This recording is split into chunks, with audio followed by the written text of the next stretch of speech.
Today we grieve the loss of one of our bright lights, who was Cliff Nelson. What an inspiration he was to so many of us. I thought about his daughter and son-in-law. He was a physician who gave up a medical practice to attend the Kroc Institute for International Peace Studies in Notre Dame. The Kroc Institute, the widow of Ray Kroc, founder of McDonald's, established this institute at Notre Dame to promote justice and peace issues, peacemaking, peace building. It is not a military academy, it is a peace academy. We need more peace academies in the world, those who are educated, inspired, motivated, and equipped to work for peace. We should cultivate not the art of war making, but the art of peacemaking in this world. When Messiah Jesus did make his appearance on this earth, he became known as the Prince of Peace. He made it clear that peacemaking was God's family business. Blessed are the peacemakers, for they shall be called the children of God. To be a Christian is to be a peacemaker. To be a part of God's family is to be a peacemaker. Jesus went on to say these crazy and radical things which make no sense in our world. Love your enemies. Pray for those who persecute you. Someone once said to me, well, I know we have to love our enemies, but let's get real. Sometimes we have to kill. Sometimes we have to fight. Sometimes we have to go to war. And I simply say this. It's hard to love your enemies and kill them at the same time. Peace on earth. That's the theme of Christmas. But as people of faith, as Christians, do we really understand the import of Jesus' message and ministry? His disciples did. His disciples were a radical band so committed to walking in the light of God's love, or the Mabutu as the Africans call it. They were willing to die for this cause. For them, the message of reconciliation and the path of peace was the drumbeat of love, which guided them through this life with no concern for their own welfare. They were on a journey of joy, walking in the light of God, walking in the Spirit of their Lord, walking in the light of Christmas, walking in the path of peace.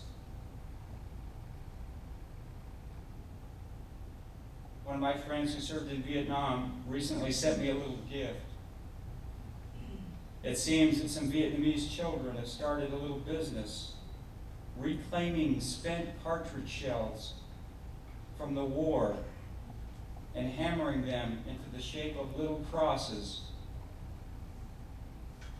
I thought about Isaiah's words, and the little children shall lead them. They shall beat their swords into plowshares, their spears into pruning hooks, and they shall learn war no more.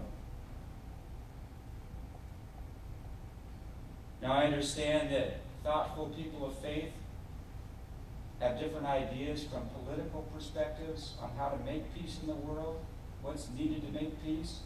But I'm telling you, the world at this time needs people of faith, Christian, Muslim, and Jew, to take hold of this message.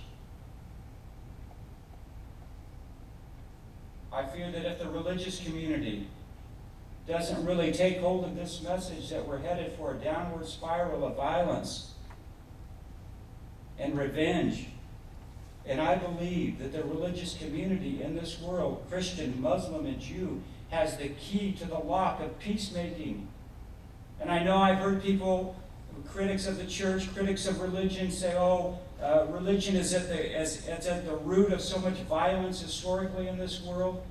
But I can document over the course of history what a positive influence religion has been in making peace in this world. The religious fundamentalists want to drive us toward Armageddon. The power brokers and the empire builders want to polarize us and divide and conquer us for their own economic gain. But the people of God are called to something different, a different way of being in this world. A very dark and violent world for many, many people. But as Joseph realized in that story, as Nelson Mandela proved, as Jesus showed us, regardless of how bad or how dark or how ugly or how dirty or how violent things get, there is always hope and there is always light. Now this hope, this light requires us, our participation. Isaiah encouraged his listeners, let us walk in the light of the Lord. Let us be faithful. Let us live larger than life. Let us rise above the dark voices and the dark forces that shrink us from living that larger than life reality, living below our spiritual birthright,